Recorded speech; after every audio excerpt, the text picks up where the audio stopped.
episode of Mending the Fence, everyone. Happy Halloween. I'm sorry that I keep jinxing the program and saying that we'll be back next Wednesday. Both times I've said that. We have actually not been back the next Wednesday, but it's not been my fault either time, so I just want to defend myself a little bit there. But okay, listen, sometimes things happen, and sometimes you get busy or sick because college and stress. So, fight me. I'm cool with fighting you at this point. Okay, you would lose intellectually in any realm which you want to take me on. I don't know about that. Funny story before we begin. I was telling a friend about the podcast, which you all should do. All refers to a friend, get more listeners.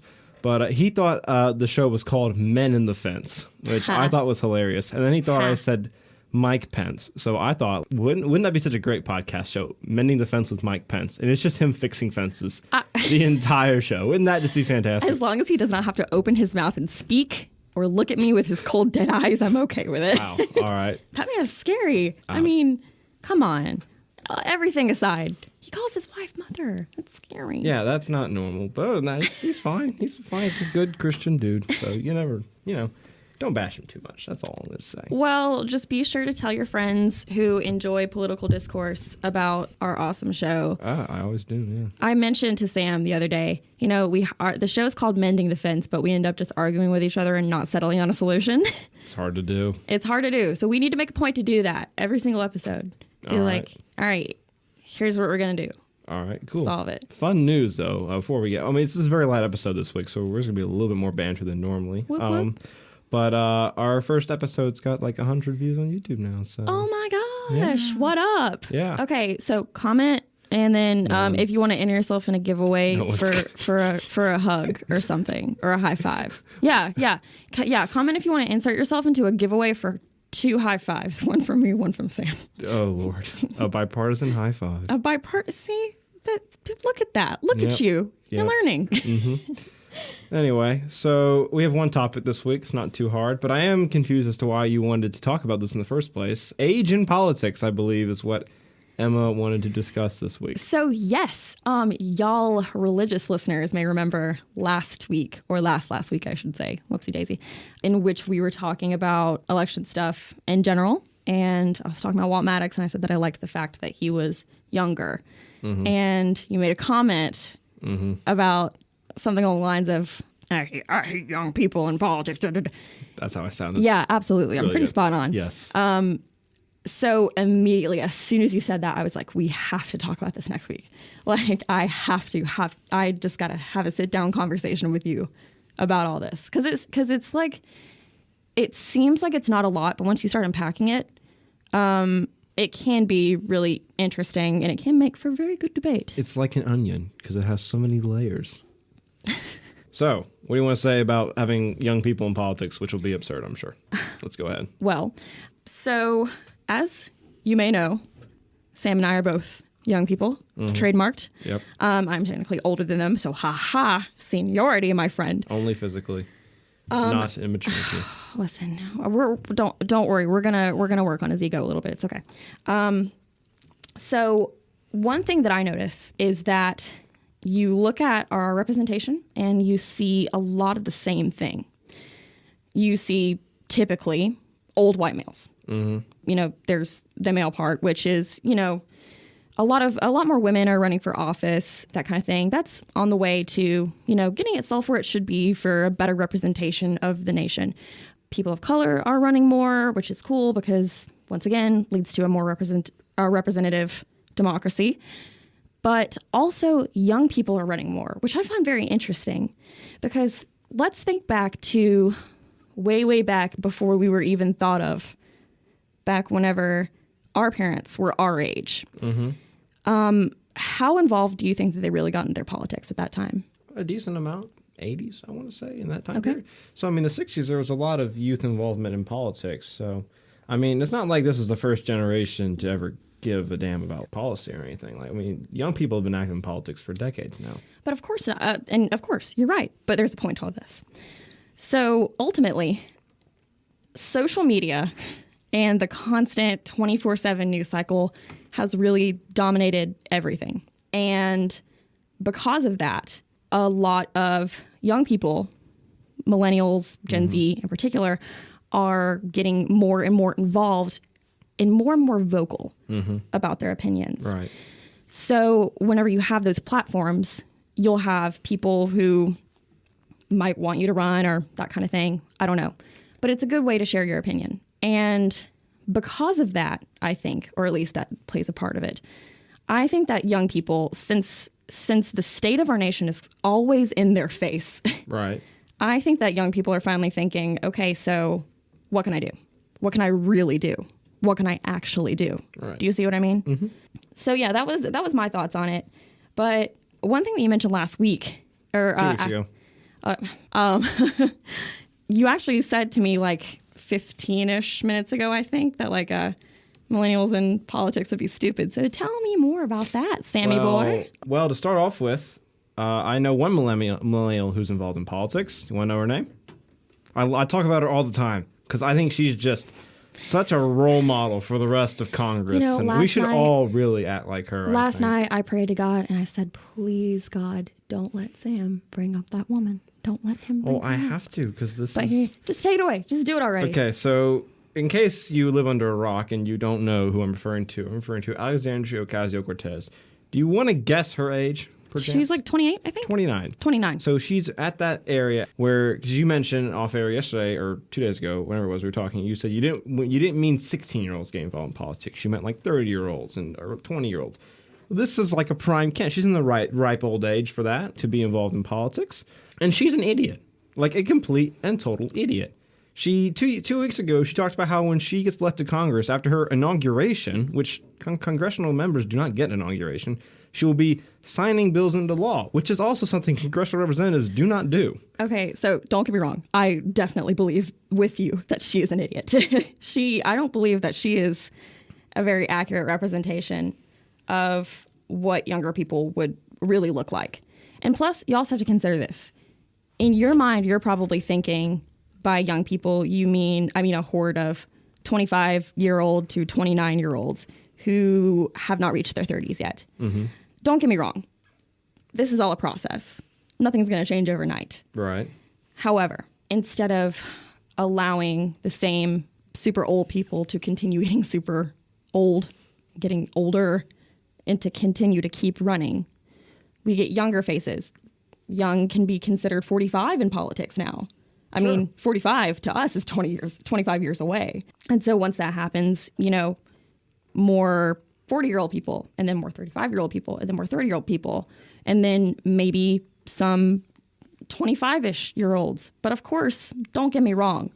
I'm not advocating for the government to employ a representative who is like still barely out of college. Mm-hmm. And the bartender.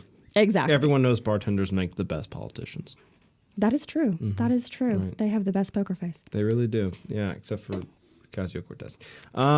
You know when she's lying because it's ridiculous. Anyway, but to your point about social media, I don't think that's a good thing for politics. Really? Because what you find is a lot of stupid people with their stupid opinions, and instead of having an environment where they receive pushback for their opinions, all they do is they message other people that have the same dumb opinions themselves, and they all become more unified in their dumb opinion in the first place. And there's only positive reinforcement. If they encounter any negative reinforcement, they block, ignore people who are possibly pushing back against them.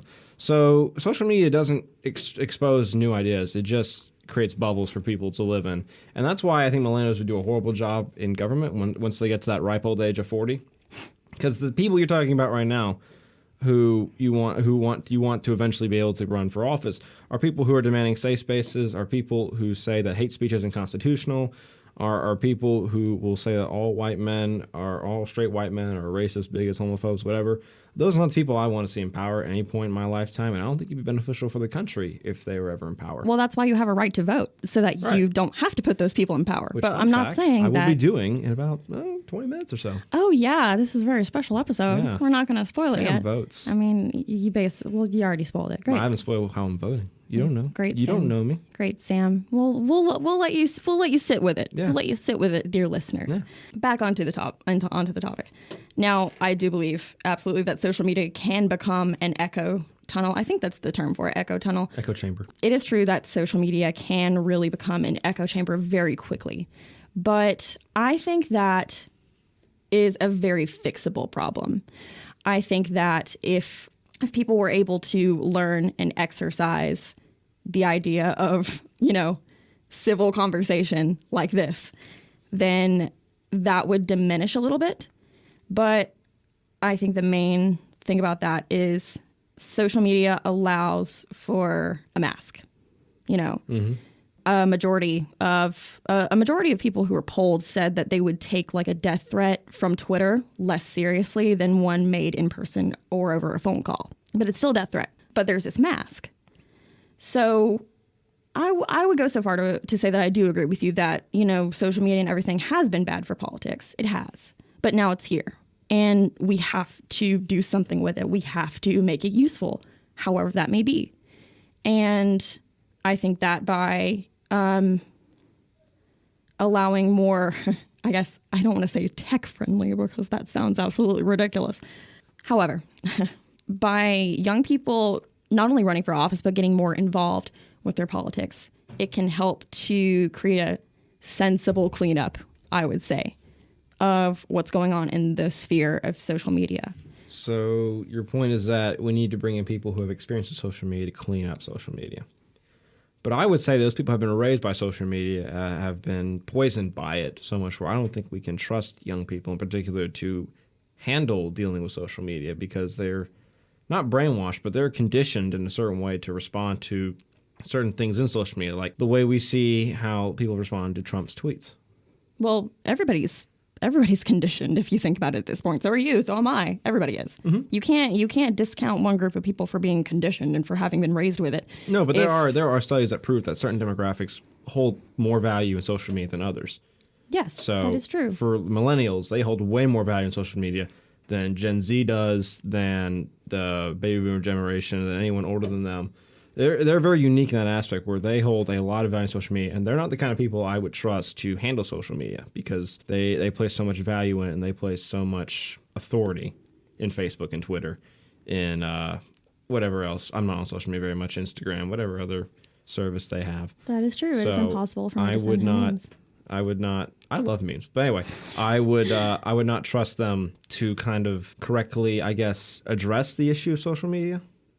Or not address the issue of social media, but I wouldn't trust them to screen out social media when it came to making policy decisions. I wouldn't trust them to kind of just turn Twitter off for a couple of days and make some policy Well, we can't trust a 70-year-old man either. I was about to get to that, and I was about to point out that we have a president in office who can't do that, and look how his presidency is turning out. It's very convoluted.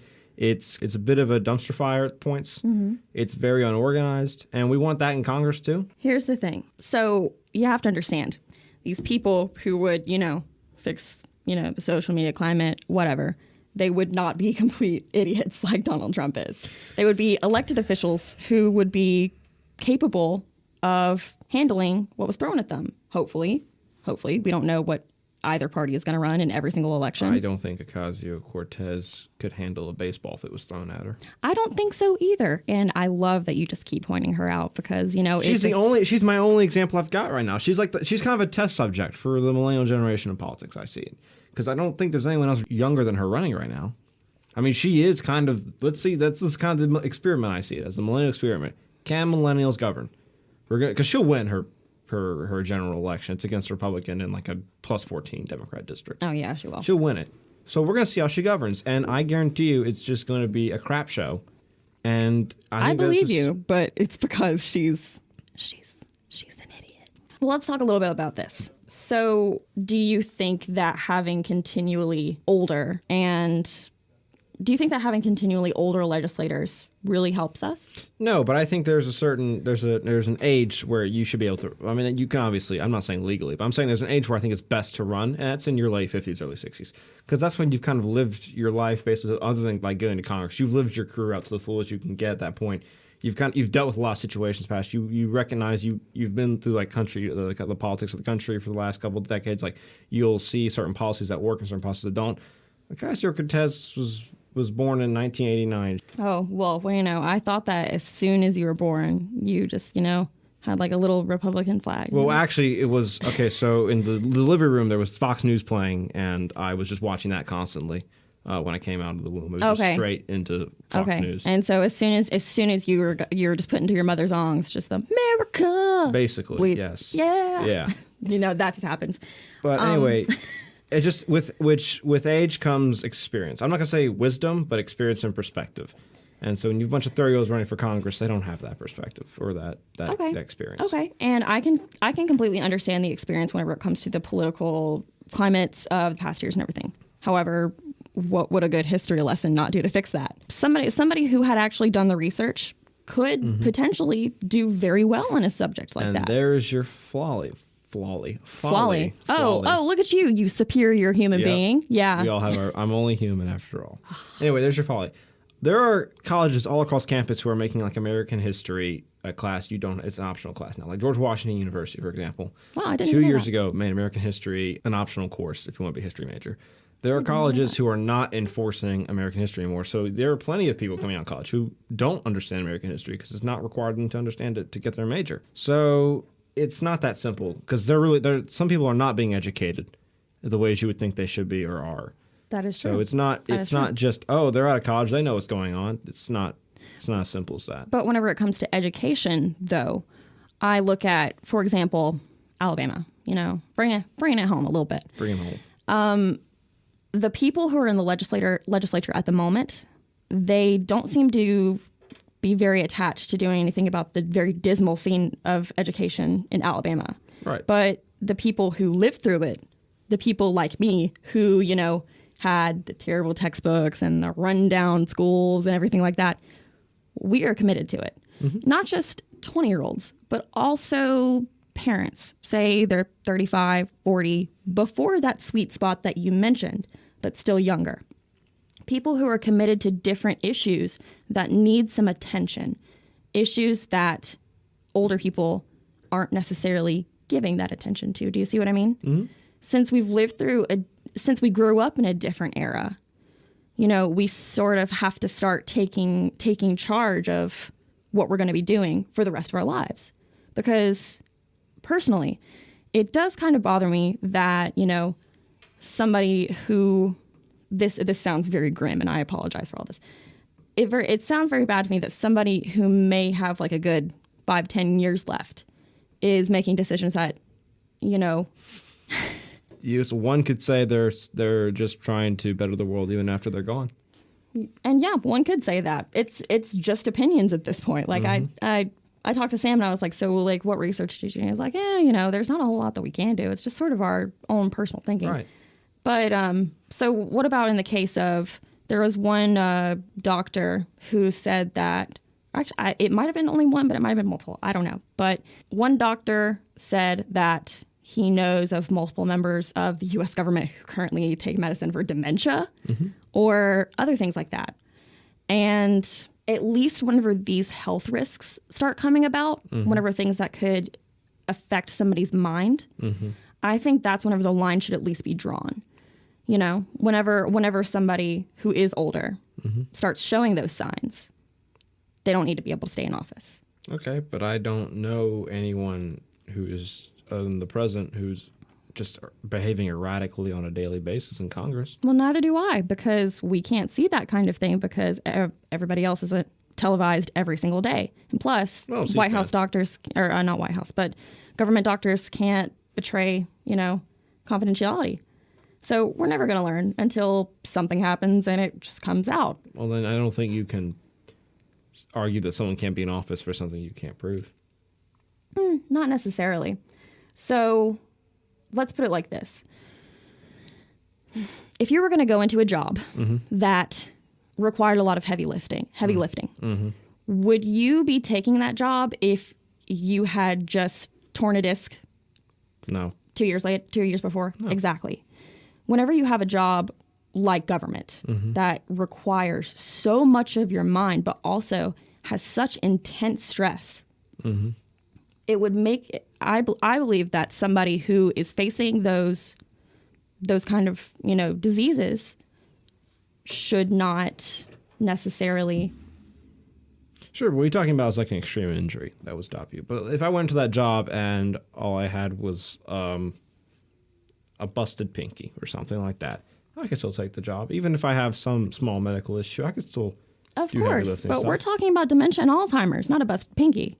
No, but I don't think you can say every member of Congress or even a large majority of congressmen have that issue. And I'm not saying And that. you can't prove that any of them do. Yeah, I mean, currently.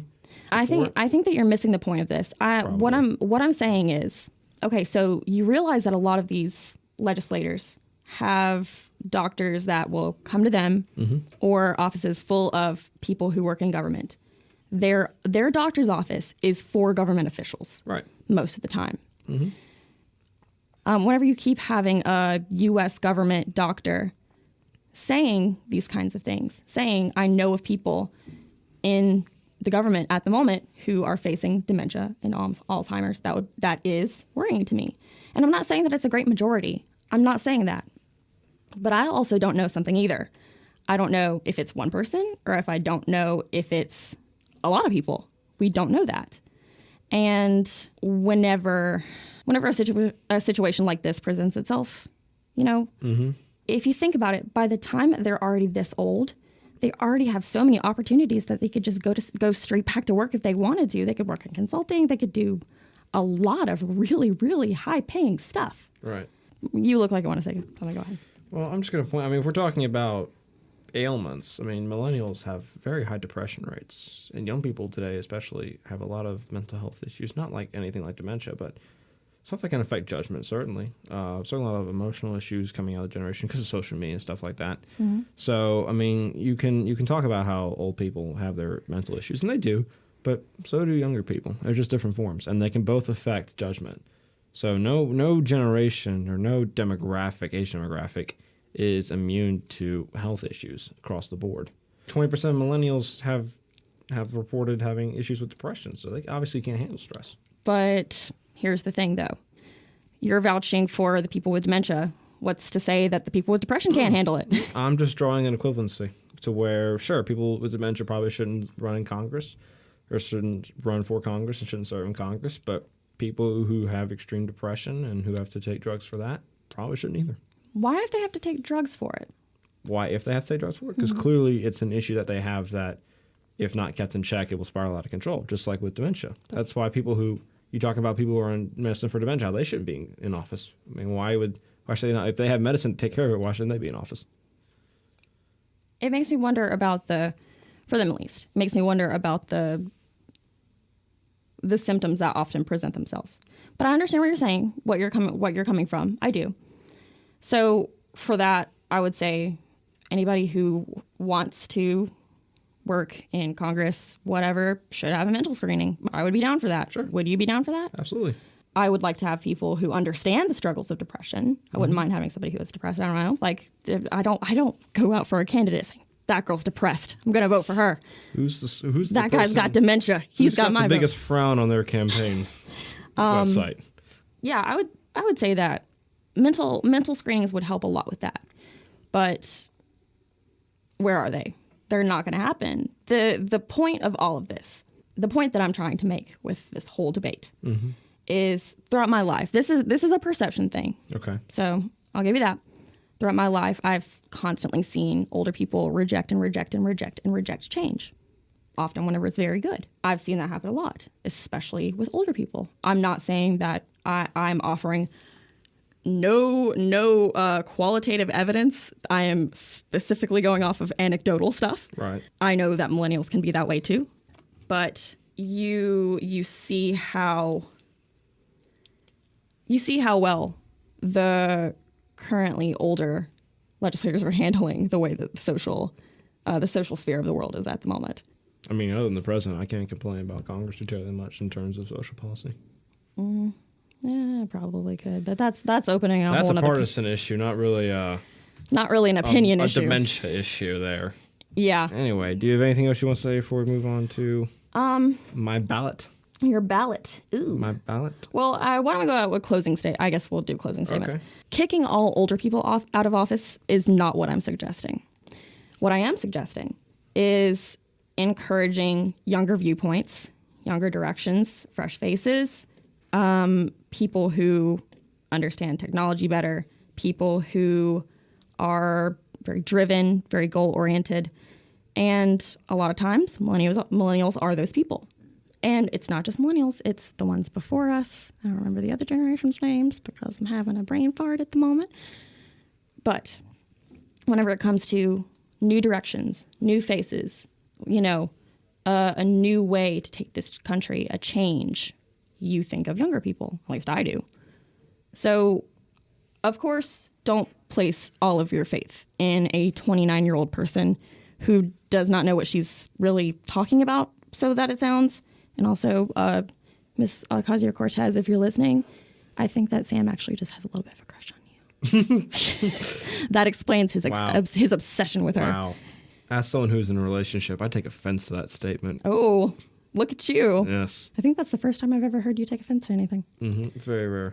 I don't get triggered. Anyway, I guess my final point would be that, sure, young perspectives are great, but there's a lot wrong with the younger generation in terms of social media and in terms of their understanding of the world fundamentally. We can see that in college campuses. At older people with racism? I don't think Sorry, I had to get that jab in there. Go ahead. I don't think there are many people letting racism guide their policy in Congress. But I'm sure that's another topic for another day. Anyway, but my point is just that, younger perspectives aren't necessarily better, and they're not necessarily beneficial for the country to normalize. I don't want Cortez's perspective normalized nationally because her perspective is horrible. It's not well thought out. It's very poorly worded. It's not coherent. There's nothing about it that I would want normalized. So when people talk about we need fresh perspectives, sure, we need fresh perspectives, but the perspectives need to be based in reality. They need to be able to stand up to debate, and they need to be able to kind of support themselves through facts, which the younger generation is not known for. They're known for silencing people who disagree with them and known for just shouting down opposition. So when we talk about how, we need new perspectives, sure, but we need people who are able to back up their perspectives with facts, and that's something that the younger generation just doesn't seem to possess on a wide scale. You usually respond to my final point. I had a lot of responses, but you kept talking, and so I was like, I just don't even feel like it. All right, fair enough. It's that kind of Tuesday. It's that kind of Tuesday, man. Kind of Tuesday. So now I have my absentee ballot in front of me. If you are voting... Oh, yeah. He didn't say that he was going to vote on air, but guess what? That's what's happening. Yep, I totally didn't say that at the beginning of the episode. So I would just encourage anyone who hasn't submitted their absentee ballot application. They have to be in about 5 days before the election. So I think you can still get your application in time. Yeah, today's the 30th. The election is on the 6th, at least here in Alabama. 6 days. So, it'll be 5 days tomorrow because we Wednesday. So you might also want to count for business days. Right. No, I don't think that really matters because I mailed my application in on Friday and got this on Monday. So unfortunately, the deadline to register has already passed. Oh, if you didn't register, don't listen to this. But if you did register, obviously register, but you won't matter for this election. It won't. It won't matter. I'm just giving you. Anyway, can't you get like a provisional ballot or anything though? How do those? I don't know. I don't know how I didn't ask. I didn't look that up. Anyway, but if you're registered and you haven't submitted your absentee ballot yet, I would greatly encourage you to do so. So with that, I am going to fill out my ballot, and I'll give you some reasons. You're not going to read out all of the candidates, no. Okay. No, I'm not going to read any candidates, but I'm going to address the proposed amendments, I think, when I get to that section. Oh, look, you found my partisan part. Emma, didn't you have a story you said you wanted to tell? So while I just kind of vote. I don't even remember. I'm not going to fill in my Republican Party straight ticket. I don't believe in that. Wow, that makes me really happy to hear. Do you remember what I was going to talk about? You said something about a polling place. This is very exhilarating, people. I absolutely love voting. I just wish... I thought the packet was going to come with like an I voted sticker, and it didn't. Wait, what? Yeah, I was kind of heartbroken about that. Whoa. What are our tax dollars even going for? I don't even know. Like, I have all my I voted stickers like on my bulletin board, like stuck next to each other. It's really nice, I have to say. My first I voted sticker is on the back of my driver's license. That's very nice. I keep it there so that I can remember to, vote. Keep your ass straight. Keep your ass straight. All right. Well, actually, I was thinking about this last night, and I was like, isn't it a crime to take like photos of what you're voting on in the polling place? Is it a crime? I think so. I don't know the status on like talking about the elections inside. Whoops. Oh, well. Yeah, so... if the FBI just breaks in here and arrests me, we all know what happened. If we're breaking the law, I had nothing to do with it. He just said he wanted to vote on there, and I said, okay. Yep. I'm not really announcing who I'm voting for specifically. I will say the lack of Democrat challenges in this ballot is somewhat depressing. Yep. Anyway, I'm heartbroken by the lack of Democrats on this ballot. It is Welcome to depressing. Alabama, my friend. Yes. Welcome to Pike County. I'm not gonna vote any of that. Wait, you leave some blank? I leave tons of blank. If I don't know the guy, I'm not gonna vote for him. I don't know what he represents. I don't know if he's some kind of hard right person. Blank, That's blank, fair. blank, blank, That's blank, fair. blank. All right, done with all that.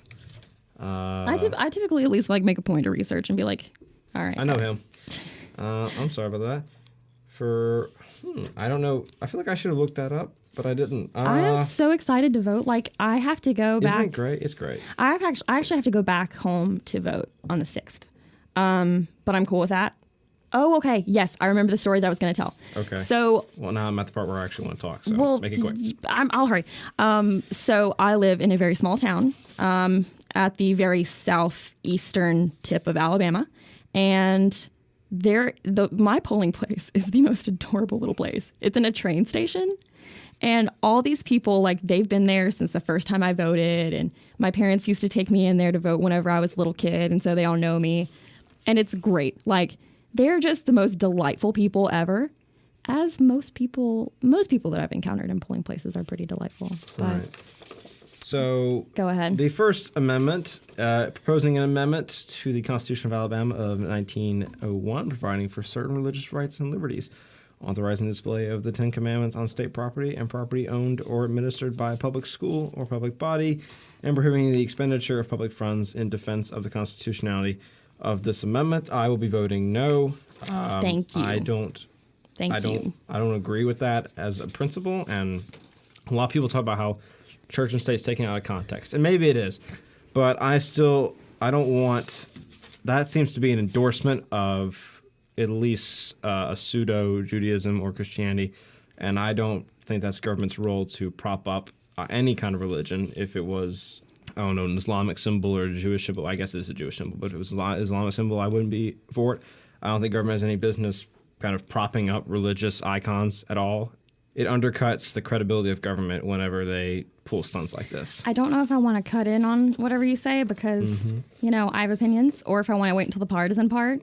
I mean, if you're going to address all of them, I mean, you're welcome to. Okay, well, whenever it comes to the first one, listeners, you should be known, Alabama is the queen of pandering.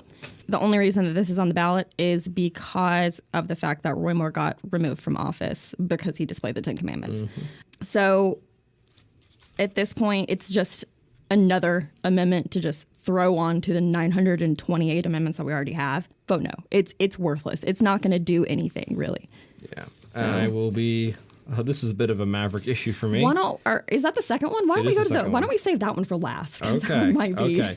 Proposing an debate. amendment. This is the third one. Proposing an amendment to the Constitution of Alabama of 1901 relating to the Board of Trustees of the University of Alabama to specify that the congressional districts from which members are appointed continue to reflect those as constituted on January 1st, 2018, to remove the state superintendent of education from membership, and to delete the requirement that members vacate the office at the annual meeting of the board following their 70th birthday. I'm going to vote no on that because I feel like that's just kind of shady. Literally all it is it's saying, hey, people on the Auburn, Auburn Board of Trustees can serve past well into their 70s. I'm going to vote no on that. This is number 4, proposing an amendment to the Constitution of Alabama of 1901 to provide that if a vacancy in either House of Representatives or the Senate occurs on or after October 1 of the third year of the quadrennium, the seat would remain vacant until a successor is elected at the next succeeding general election. I'll vote yes on that one. I like that one. Read it again, or let me read it real quick, actually. I can read it. I know what it's saying. I mean, I would like to read it so I can. I know what I know. I'm an informed voter. I know what I want. You fill in your bubbles terribly. What did they teach you whenever you were learning about the ACTs? I always value speed over efficiency and bubbling in, so I was never taught how to make a perfect bubble on my ACTs because I was just trying to. Oh, you had to finish be the taught how to sections. make a perfect bubble. Oh, okay. So, Second Amendment, proposing an amendment to the Constitution of Alabama of 1901 as amended to declare and otherwise affirm that it is public policy of the state to recognize and support the sanctity of unborn life, and the rights of the unborn children, most importantly, the right of life in all manners and measures appropriate and lawful, and to provide the Constitution of the state does not protect the right of abortion or require the funding of abortion. So, I know this is going to be your partisan part, so I'm not going to debate you or anything. I'm just going to explain why I'm voting the way I'm voting, and then I guess we'll just start your partisan part. So I'm voting no on this, and I'm sure that's going to make my parents hate me, and I'm sure it's going to make my Focus organization, which I'm a part of, which is a Catholic organization, they're not going to probably won't like this. But for a couple of reasons. One, Supreme Court has ruled that abortion is a constitutional right. And if you think the ruling on that is wrong, then I would challenge you to overturn at the Supreme Court level. It is not a state's job to go against the Supreme Court. Number two, well, I personally am not a fan of abortion. I think it provides a required safety net for people who make a mistake. And I understand that everyone talks about chastity. Well, not everyone's going to do that. And so I would hate to see someone who's on a trajectory to have a good life just kind of not piss it away, but lose their potential because of a mistake they made when they were in college or in high school. Mm-hmm. And so really that's my legal and my kind of personal reasons to vote no on this. If Brett Kavanaugh comes in and says that abortion is a states' rights issue, which you very well might, then I will reconsider when it comes up on the next midterm ballot. But as for now, I'm going to have to vote no on this. So okay, I'm going to set the 2 minutes. Let me hold off my partisan part for just a second, oh boy. Okay. My partisan part is more of a collective thing. And I would like to just speak on Amendment 2 for one thing. So keep in mind, listeners and voters, that this amendment does not include cases of rape or incest. So if, a woman was raped, she would not be able to have any options, at least in the state. Same in the case of incest, which is incredibly unfair, I believe. But all this, one thing that's important to note in the first and second is saying that we won't use public money to defend it. So we either get it or, no arguing about it. It's very authoritarian. Is that where you're going? Kind of, but authoritarian doesn't sound like the right word to use for it. I mean, it's not like I'm not saying like, the government's going to authoritarian. I'm just saying those are kind of authoritarian policies where we're doing this. No debate, no argument, no nothing. We're doing it. For both of these, they're just begging for another court to rule on it. That's all. That's all. Absolutely. That's all it is. So with the abortion one, just keep in mind that the acceptance of rape and incest are not mentioned. It does not seem fair at all to me. It does not. If you're going to have a state with terrible sex education, then why are you going to put out something like this? But I'm ready for my partisan part. All right, I'm hitting the timer now. So my partisan part today is I'm going to be talking about Alabama again. Woohoo. So I'd like to talk to you about amendments, since that's the topic that we were on a second ago. From a very young age, my father taught me to vote no on every single amendment that Alabama put forward, because a lot of times in cases like this, what will happen is they'll tie up other nice little presents to go in with whatever fresh BS they're trying to serve you today. So here's the thing.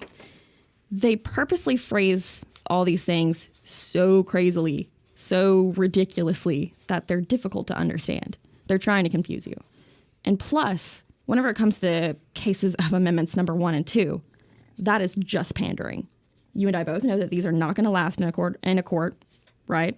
No, not right now. Not right now, but we don't know how long right now is going to last. So it just ended right now. Okay, fine, whatever. Feasibly, by around the time that these elections occur, we could probably say that a court would be ripe to jump on these and shut these down. Probably, I would say. Or a court would be ripe to jump on it and support them, whatever. What you need to understand is that Alabama, with its amendments, they're deceiving people. They're trying to throw extra stuff in. They're trying to, engage in political pandering that is just so despicable. It's all pandering. It's all terrible. Don't you hit that button again? I was like, okay. I ain't starting it. That was the longest partisan part we've had ever. No, it wasn't. Yes, it was. We've never had to go 2 minutes before. You can probably. Oh, you're right. I was gonna say you could probably cut something out of it because I stumbled a little bit. You probably have to. I'm cool with that. But no, that's Emma's very passionate about state politics, so that could be a topic for any day. She'll go on for an hour talking by herself. I don't have to show up. She'll just go on about it. Okay, listen, you make it sound like I sit in my room and I talk to myself about why Robert Bentley was so terrible. But do you? I mean, whenever I'm alone, I only mention Mark Hubbard, okay? Or Mike Hubbard. only Hubbard whenever I'm alone, okay? I'm just kidding. All right. I'm just kidding. I think that draws an end to our episode this week. Thank you for listening, everyone.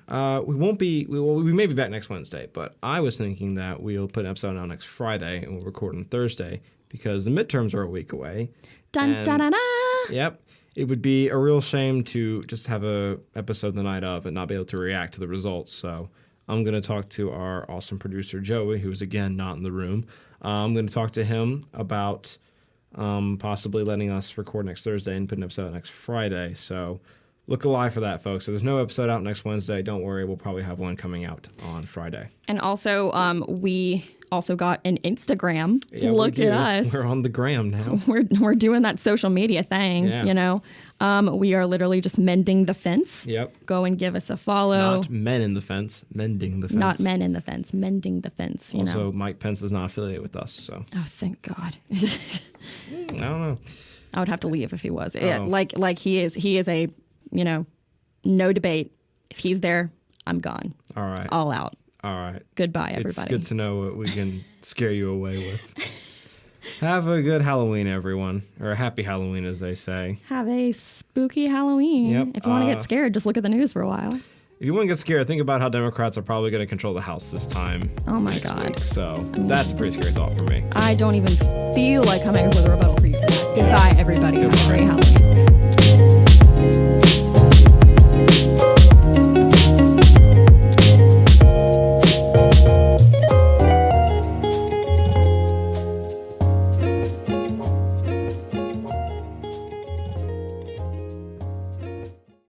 You're an ass. I'm an ass? Yeah. How am I an ass? I'm an ass? Yes. What for? That is a true statement. Multiple reasons.